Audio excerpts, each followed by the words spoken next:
The next exercise we're going to talk about is one that's designed to help with a lot of problems that can develop in the shoulder.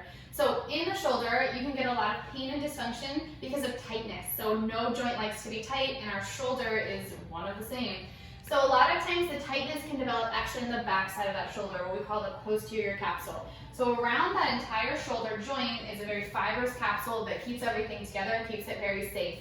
Whether there's an injury of some kind, or a lot of times our posture can really be a factor in how things tighten, pushing that shoulder forward and allowing things to just get a little bit imbalanced.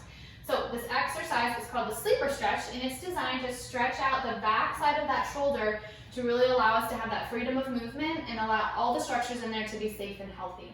To get into this stretch, we really want to focus on our positioning here. So this stretch can be somewhat notorious because it can be painful if it's not done correctly. If it's painful, you're probably not doing it correctly, or you're not ready for it. Both are options. If it is painful as we are doing it, don't keep doing it just because someone told you to. So pain is always a sign of your body saying that something is not quite right. We either have to reposition and find a new way to do it, or we just stop it until you can talk to someone who knows how to fix it and see what's causing the issue to begin with. So we're going to lay onto our side. The side that we are stretching is the side that we're laying on. If it is painful to lay right on the tip of that shoulder, we want to make sure we're actually going to off the tip of the shoulder. So we want to lay kind of towards the back, so we're staying on top of that shoulder blade and allowing our body to kind of use our body weight to keep everything in position.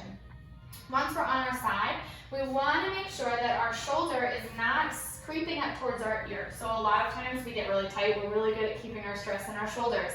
So we want to pull that shoulder down towards our hip, and again, kind of be a little more towards the back side so we're not right on that tip of the shoulder, which can frequently be painful. This exercise was originally designed to be done in 3 different positions. So it was originally designed to be done around 60 degrees, around 90 degrees, and then all the way up, or about 120 degrees. We like to use this exercise mostly where you feel it the most.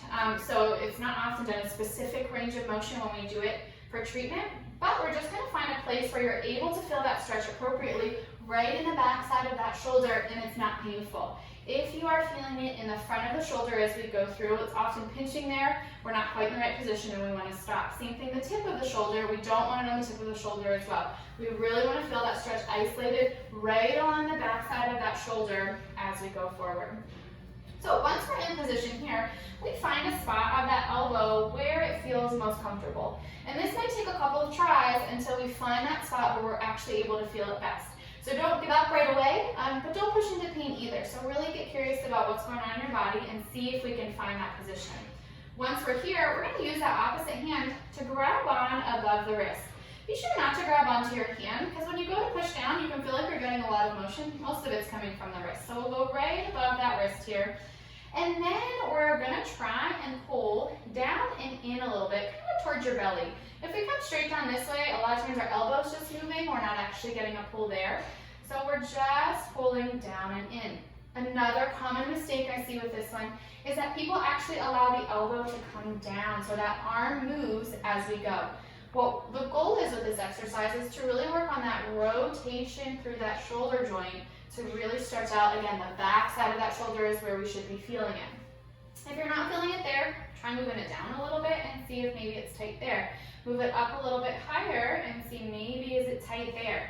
We want to keep that elbow lifted and really get that twist or that rotation through that shoulder joint. Be sure to keep your head very relaxed here. Don't hold it up. You're going to tense everything up in that area. And we don't necessarily want everything else working here. Again, biggest thing is we feel the stretch in the back of the shoulder. If we feel it in the front or the top, we're probably not in a very good position. So we go back to the base and see how we can position it a little bit better. Again, on top of that shoulder blade, shoulder pulled away from our ear, and that elbow at a good position. We want to hold it for about 30 seconds, and we definitely want to do about 4 times. If you get some and it's starting to get uncomfortable, maybe do less at first until your body gets used to it. It is sometimes common you can potentially get a little bit of numbness and tingling here if it's been tight for a very long time. So that's not necessarily something to be worried about, but it can happen. It should go away whenever you get out of the stretch. So just be aware that that is a possibility. And again, goal of this one, to stretch the back of the shoulder to really clear up all those structures in there and help get rid of some of the pain or dysfunction that could be going on in the shoulder.